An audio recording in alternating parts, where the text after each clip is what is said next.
Dhaka Jamuna Future park গিয়ে আমার সাথে এটা কি হলো, আর প্লেন চাঁদে বাড়িকে পড়ে গেল। তো হ্যালো, আসসালামু আলাইকুম গাইস, আজকে আমরা মূলত যাবো ঢাকা। তো ঢাকা যাওয়ার জন্য লাইট 4টা বাজে আমরা মানজা মাইরা বাইরেছি। মানজা মাইরা বাইরেবার পর দেখতে দেখতে চলে আসলাম আমাদের লুপারা বাজারে আইসা দেখি বাজার একদম নীরব। তো এখান থেকে আমরা এখন একটা সিনজিতি করে চলে যাব বিশ্ব রোড থেকে চলে যাব ঢাকা। তো দেখতে দেখতে চলে আসলাম বিশ্ব রোড। আর বিশ্ব রোড আসার পর বিশ্ব রোডটা রাতের বেলা অসম্ভব সুন্দর লাগতেছিল।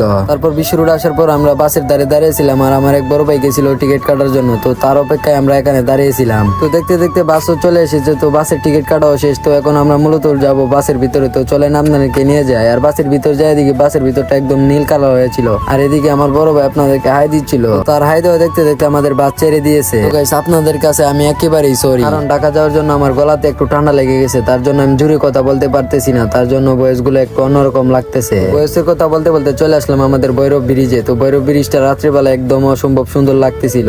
তারপর দেখতে দেখতে সকাল হয়ে গেছিল। তো সকাল হওয়ার পর ভৈরব এসে একটু ব্রেক দিছিল চা নাস্তা করার জন্য। আর ব্রেক দেওয়ার পর আমি একটু ভিডিও করছিলাম, দেন ভৈরবটা কি সুন্দর লাগতেছিল। তারপর দেখতে দেখতে গাড়ি ছেড়ে দিয়েছিল ঢাকার উদ্দেশ্যে ভৈরব থেকে। কি আর বলবো গাইস, 2.5 ঘন্টার রাস্তা পুরো 4.5 ঘন্টা লাগছিল আমাদের। কারণ ঢাকা শহরের রাস্তার ব্যাপারে তো আপনারা ভালো করে জানেন, 24 মাসে জাম লাগে তাহে। আরে তোকো 24 মাস না, 12 মাসই জাম লাগে তাহে। তারপর ঢাকা শহরের জামজট চালাতে চলে আসলাম ঢাকা 300 ফিটের রাস্তায়। 300 ফিটের রাস্তা দেখতে দেখতে চলে আসলাম ঢাকা সাইদাবাদ। তো সাইদাবাদ থেকে এখন আমরা যাবো ঢাকা কমলাপুর। তো কমলাপুর যাওয়ার পথে আমার সামনে এমন একটা গাড়ি পড়ছিল, গাড়ির স্টার্টিং সামনে আর ড্রাইভার পিছিয়ে ছিল। আমার এমন হাসি উঠছিল গাড়িটা দেখে। তো দেখতে দেখতে চলে আসলাম আমরা ঢাকা কমলাপুর। তো কমলাপুর থেকে এখন যাবো আমরা একটু এক বড় ভাইয়ের দোকানে, সেখান থেকে কিছু কাগজপত্র নিয়ে একটু চলে যাব ঢাকা যমুনা ফিউচার পার্ক। দেখতে দেখতে চলে আসলাম দোকানের ভিতরে। তো দোকানের ভিতরে এসে দেখি ভাই নাই, তার জন্য একটু বসেছিলাম। তারপর ভাই আসার পর বাইরে থেকে কাগজপত্র নিয়ে এখন আমরা নেমে যাচ্ছি 4 তলা থেকে নিচতলায়। তো নিচে আসার পর এখান থেকে আমরা একটা সিনজিতে করে চলে যাব Dhaka Jamuna Future Park. Jamuna Future পার্কের কাছাকাছি আসার পর দেখি একটা বিমান পুরো ছাদে লাগিয়ে যাইতেছিল একটা বিল্ডিং এ। তো দেখতে দেখতে চলে আসি আমরা যমুনা ফিউচার পার্কের মেইন গেটে।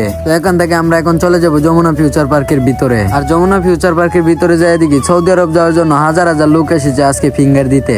তো তাদের ফিঙ্গার দেওয়া দেখতে দেখতে চলে আসলাম আমরা যমুনা ফিউচার পার্কের ভিতরে। যমুনা ফিউচার পার্কের ভিতরে যাই দেখি বিল্ডিংটা এত সুন্দর। তারপর আমরা এখানে দাঁড়ায় একটা ছবি তুলছিলাম। ছবি তোলার পরে আমরা একটু যাইতেছি 7 তলায় আমাদের মোবাইলের কিছু কাজ আছে করার জন্য। 7 তলার দিকে যাওয়ার পর আমরা দেখি এখানে গোল্ডের দোকান। তো যাদের বউ আছে এবং গার্লফ্রেন্ড আছে তারা নিয়ে তাদেরকে গোল্ড কিনে দিতে পারেন, তারা অনেক খুশি হবে। 7 তলা আসার পর আমরা দেখি 7 তলা নাকি বন্ধ। তো আজকে নাকি মোবাইল নিয়ে আন্দোলন চলতেছে, তার জন্য মোবাইলের যত শপ আছে সবগুলা বন্ধ। তো এখন আর কি করার, আমরা যমুনা ফিউচার পার্ক থেকে হতাশা মনে চলে যাইছি ঢাকা চায়না টাওয়ার থেকে আমার মোবাইলটা এখন ঠিক করাবো। তো গাইস, ব্লগটা অনেক বড় হয়ে যাইতেছে। নেক্সট পার্টের জন্য আপনারা এই চ্যানেলটাকে সাবস্ক্রাইব করে রাখেন যাতে পরবর্তী ভিডিওটা দেখতে পারেন।